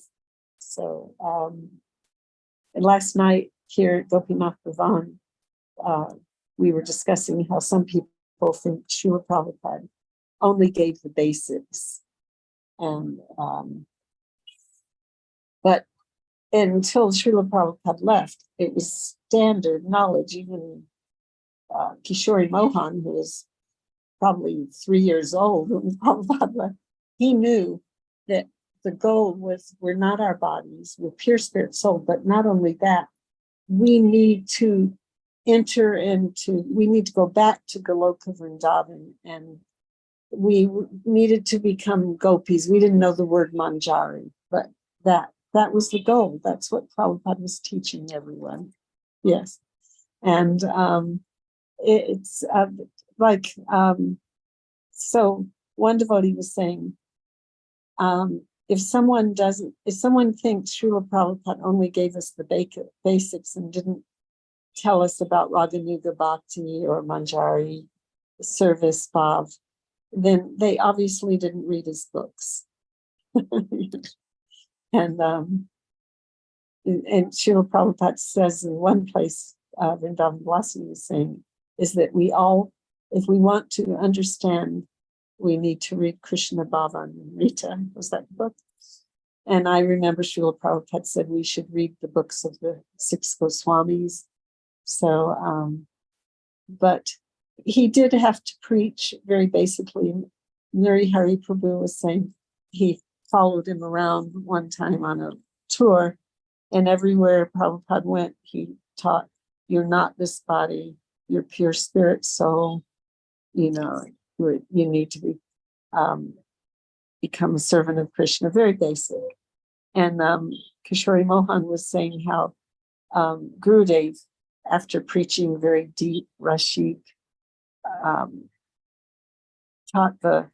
he changed in later years, and due to a different audience he was but not only did he change because the audience was different, but also he had to give the way to get there. He had to teach, and Śrīla Prabhupāda also, you tell the goal, but you have to give practical ways to attain the goal. So these so-called basic classes and practices and sadhana and everything, these are the practical instructions. So if we're given the goal, but not the way to get to it, then it's not very useful. Of course, everything's in the holy name. And if we sincerely chant the holy name without offenses, then all the imports of the Vedas, all the teachings of all the Guru Varga will come into our heart. But also, if we are sincere, it's like the 2 fingers with the Damajar, you know, there has to be our endeavor and mercy. So the mercy is infinite, and the potency gives us the desire to endeavor. And as far as Vrindavan, this is where I am now. Śrīla Prabhupāda instructed me to live here. And sometimes I went back for 4 months to the West, and we got to do wonderful programs and meet amazing devotees and tirthas where Srila Gurudev had been and Prabhupada, and also I had association with Srila Sundar Govinda Maharaj for a few years. And in the West, there are tirthas and wonderful devotees, but Vrindavan, it's like, I feel like I'm cheating when I'm here. You know, it's just like, I'm sitting in my room where I just, you know, where I keep my clothes, and I have a bathroom and I sleep. And I'm sitting in my room and I'm looking at the Yamuna. And if I go outside, everyone's saying, Radhe, Radhe. And everyone's trying to go to the different temples, and everyone's talking about, oh, did you hear this Hari Katha? And the whole atmosphere is like tingling with Krishna consciousness and love. And on Ekadasi, there's a whole endless chain of people circumambulating Vrindavan, and it just feels like a chain of a human chain of love flowing around Vrindavan. So and my mind will tell me some nonsense or something to make me angry or feel offended, and it can't last. Like I'll be sitting in my room thinking so and so didn't treat me right or whatever, and I'll look out the window and someone will be walking by going, Radhe, Radhe. So Śrīla Prabhupāda, I got an inheritance after I'd been a devotee, an aspiring devotee, for about 3 years. And my mother had passed away. So when my grandparents died, I got a portion of the inheritance of a large estate. And so suddenly I was living in an apartment in Honolulu, and I was a single mother, and I had 2 children in Gurukula and 1 with me, so I couldn't live in the temple because I had a baby. So I had to get welfare. And meanwhile, I get this huge inheritance. I mean, it's not so huge now because of the inflation, but it was $50,000. And I thought, well, they don't want me to live in the temple, so I wonder if I should buy a place to live. But then how am I going to be near the temple, or what? I don't know what to do. So I wrote Śrīla Prabhupāda. And because I was getting this inheritance, they allowed me to send him a letter. At that time, it wasn't easy to write Prabhupada. So I wrote him, and he answered me and said, I can understand about your doubts and concerns.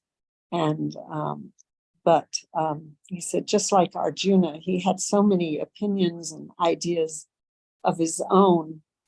But he put the matter before his spiritual master, and that's what qualified him to hear Bhagavad Gita. So you are putting this matter. So I think you have heard from your god brothers and god sisters about the holy dhams, Vrindavan and Mayapur, and what great scope there is for chanting Hare Krishna and going back to Godhead. And so you can give this donation of $24,000 to the Mayapur Vrindavan Trust Fund, and in that way help all your god brothers and sisters, because these will be places for my Western disciples to come and take advantage of the holy dham and prepare for going back to Godhead. And these places are for you too. You can have a room in Vrindavan or Bombay or Mayapur, but the best places. I don't remember. I do have the letters, but it sounded to me like he said it, or you could live in any of the temples that you like and have your own room and prasadam and my books, and read books like Krishna book. He says, all I desire is that my disciples chant it's at least 16 rounds a day, follow the rules and regulations, and live in association with devotees, then you'll be peaceful, happy, and not disturbed.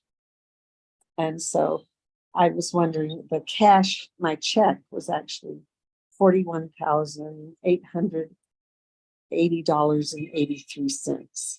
And then I had some real estate and jewelry that I was getting. So I thought, well, does he want me to give half? 24,000 is approximately half. Or is it like Rupa Goswami? Or so I wrote him back, and I said that now I'd asked him, where's the best place for me to live too? And he said in the second letter, he goes, you've come to a higher understanding of Krishna consciousness when you say the best place for you to live is where I can serve you the best. So then I don't remember if in that letter he said Vrindavan again, but I was thinking, so he said, here's a deposit slip, and you just fill in the exact amount, $41,880.83, and you can deposit it in my Mayapur Vrindavan Trust Fund account at the Liberty Bank in Honolulu. So, I mean, nobody made a big deal of it or a ceremony or anything. I was living outside the temple, so I put my baby in the car seat and drove to the bank by myself, which meant I couldn't go to the temple that day because there was a gas shortage. And I put the baby in a backpack and went into the bank and deposited the check. And then I went back to my apartment.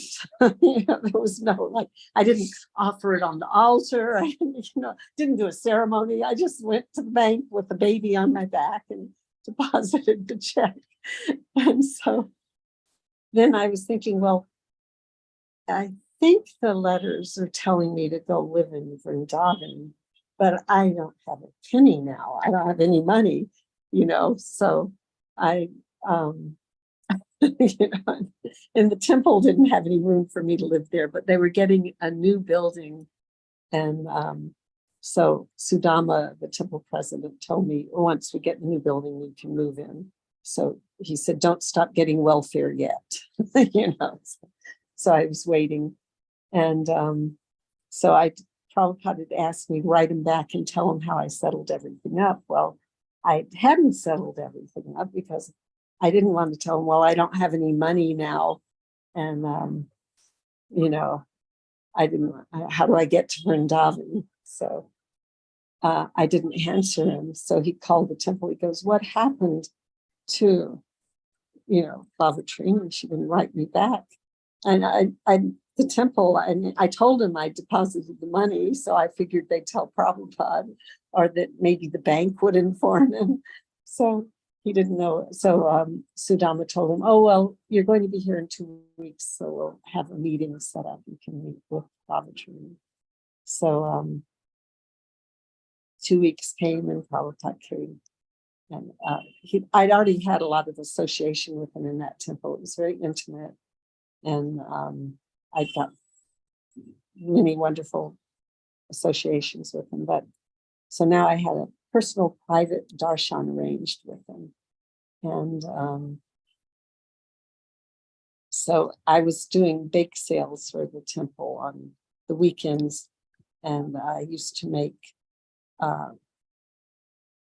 carrot brownies and Simply Wonderfuls and call them brownies. I didn't say they were carrot. And I called the Simply Wonderfuls wedding cookies because they looked like wedding cookies. And so they'd offer everything to the Mangalarti, to the deities. And so it was the last day Śrīla Prabhupāda was going to be there. And it was a weekend, so I was going to go do the bake sale. So I did the bake sale and I came back to my apartment and it was 2 p.m. and no meeting had been proposed and Śrīla Prabhupāda was leaving.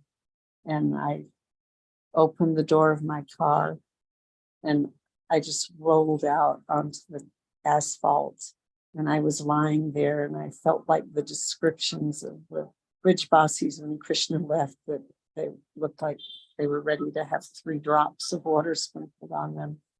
And I was lying there just thinking my life was over. And my phone rang. And so I ran into the apartment and I answered the phone and they said, Śrīla Prabhupāda wants to meet with you this afternoon at the house he was staying at, Janaka Rishi's house. And because of the gas shortage, I wouldn't be able to drive there. So they said, we'll come pick you up and bring you to the house. So they came and they got me and I put a deity outfit from the deities on my toddler. So she had on this pink jewel encrusted lacy dress. She always had a little top knot that Prabhupada would always pull. So we took the van, and when I got in the van, they handed me a brownie with the bite taken out of it. And they said, Śrīla Prabhupāda says to have you eat this. So one of the brownies that I made that was offered to the deities, they'd given it to Śrīla Prabhupāda. And I have never tasted anything like that before or since in my entire life. It was amazing. And so then I went in to speak with Śrīla Prabhupāda. And earlier that day, my god sister Nandalal in the class, and it was Prabhupada was there because Siddhasrupananda's group wanted to leave ISKCON. And everyone was telling us, oh, that's because they're this and that. And someone said to us at the temple, because we were two different groups then. And so both groups would come to Prabhupada's classes. So our group, we were told that Prabhupada said that Siddhasrupananda wanted to leave because that whole group, because they're envious of Śrīla Prabhupada. And so Nandalal in class said to Śrīla Prabhupada when he asked her questions, she said, how do you become free from envy? And she was asking this question for the benefit of the evil other group, because we were very, sectarian in feelings, thinking they were offending Prabhupada. So she says, how do you become free from envy? And Śrīla Prabhupada looked at her straight in the eye and said, my phone's losing it. It's going to go dead just a minute. Okay, he said, yeah, it's okay. He said, don't envy the spiritual master. And looked her straight in the eye. And she said to me, I think he thought I was asking about myself, that I'm envious. And so I meant the other group. So can I come in with you and ask Prabhupada more about this? And so he said, I said, okay, which I sometimes thought maybe I shouldn't have, because this was like the only time I ever got to have a personal meeting with Prabhupada. And the only other person there was Sudama Maharaj. But I'm glad she came, because I was so nervous I couldn't remember a word he said to me when I left the room. And so she repeated everything to me, and she couldn't remember what he'd said to her. But so I had received, as I mentioned before, I received cash, real estate, and jewelry. And my sister had been paying my Gurukula tuition for the past 3 years. And I owed her like $2,000, and the jewelry was appraised at $2,000. So I had, after I wrote the first letter, before I got the, after I wrote, I gave her the jewelry, and then I thought, well, I should have asked Prabhupada about everything, the real estate, the jewelry. So I said, in the second letter, I mentioned the jewelry, and he wrote back, I should keep the jewelry. Women should always keep their jewelry, even if they're renounced, I guess he didn't explain it to me, but it was more like security, so that you have something if you, to maintain yourself and for your bhajan. I don't know. But anyway, so I was so upset that I'd given him given the jewelry away, and now Prabhupada's telling me to keep the jewelry. So as I'm walking in, I pay obeisances, and then I stand up and I go, Śrīla Prabhupada, about the jewelry. Well, I didn't realize it, but at the same time, there was a big controversy in the movement where men were going out in vans and selling jewelry and getting involved in partying and having girlfriends. And Śrīla Prabhupada looks at me and he goes, really loud. He goes, "What is this jewelry nonsense?" And I was like, oh, I wanted to like dissolve into the floor. And so Dami goes, "No, no, Maharaj, no, Prabhupada. She means her grandmother's jewelry that she inherited." He goes, "Oh, no. I explained, I gave it to my sister because I owed her money." He said, "Oh, that is okay." And then he looks at me and goes, "Why aren't you in Vrindavan?" And I didn't want to say, "Well, I don't have any money. I gave you all my money." So anyway, so there other things were discussed, but it's a long story, so I'll just stop there. So anyway, I did ask him, "What do I do if I need extra money?" And he told me to distribute his books. There'll be a profit. You can keep that. So I actually was able to save up enough money to get to Vrindavan before he left the planet and live there for 2 years by, following that instruction. So I didn't plan to speak, and I've been rambling, and I want to glorify Śrīla Prabhupāda. He's everything. Like, it doesn't make sense, but I can say he's my mother, my father, my brother, my sister, my husband, my lover, my friend, my child, my everything. And like Narihari Prabhu said, that when he asked, "What do we do when you leave?" that he told us, "Go to the devotee your heart tells you to." And so he gave us Gurudev, and those same feelings, they came up for me with Gurudev. It's like they're different, and it's an individual relationship, and nothing compares to my love and chastity to Śrīla Prabhupada.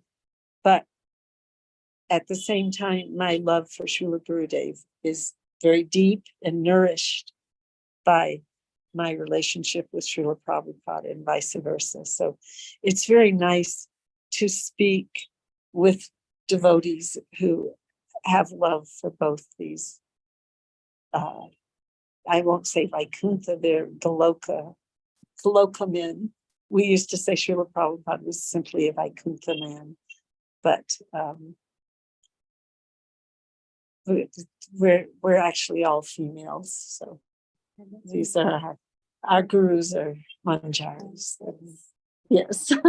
So I'm sorry, I'm not a good speaker, and I don't glorify properly, but please forgive me for all my offenses, and please bless me that I, instead of taking a vow at last Navadvip Parikram, I made a wish. I wish that everything coming from my mouth will be based on love of God, which of course means Radha Krishna Jugal, Nitai Gaur, Śrīla Prabhupada, Guru Varga, and that everything going into my mouth will be based on love of God.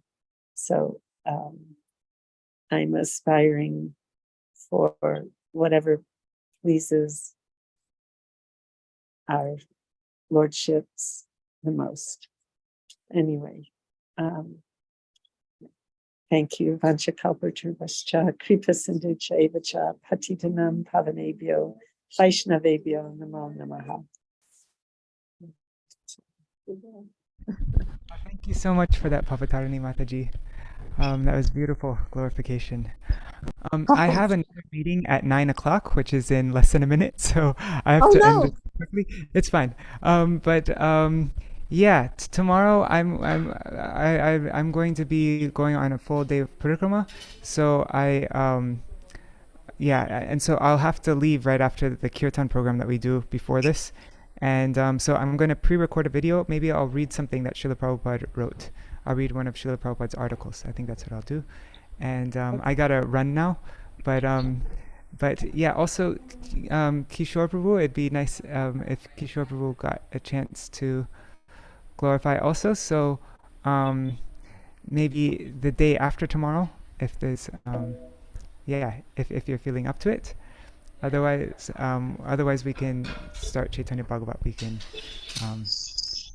I have to run now though because it's 9 o'clock now. So I'm just gonna do very quick Jai-Dhwani. So Jai Srila Gurudev ki Jai, Śrīla Prabhupāda ki Jai, Śrīla Prabhupada ki Jai, Śrīla Bhakti Siddhanta Saraswati Prabhupada ki Jai, Nirupanu Gauriya Guru Varga ki Jai, Swaparshad Jigo Nityananda Prabhu ki Jai, Shri Radha Krishna Vigan ki Jai, Shri Giriraj Maharaj ki Jai, Shri Tulsi Maharani Vrindadevi ki Jai, Shri Harinam Sankirtan ki Jai, Ananta Koti Vaishnava Vrinda ki Jai, Samagata Gaur Bhakta Vrinda ki Jai, Shri Nitai Gaur Premanande Hari Hari Bol. Vrindai Tulsi Devai Priyai Keshavashacha Krishna Bhakti Pradadevi Satyavatai Namo Anchana Kalpataru Kripa Sindhu Bevacha Hi everybody. Thank you so much Nari Hari Prabhu and Papatarani Mataji for your beautiful glorifications, and I'll see you all not live in my pre-recorded video tomorrow, and then day after tomorrow I'll continue on with our programs. Okay. All right, thank you, Prabhu. Thank you, Mother. Dandavats. Very good. Thank you. Hari Bol Shivananda Prabhu. Thank you. Hari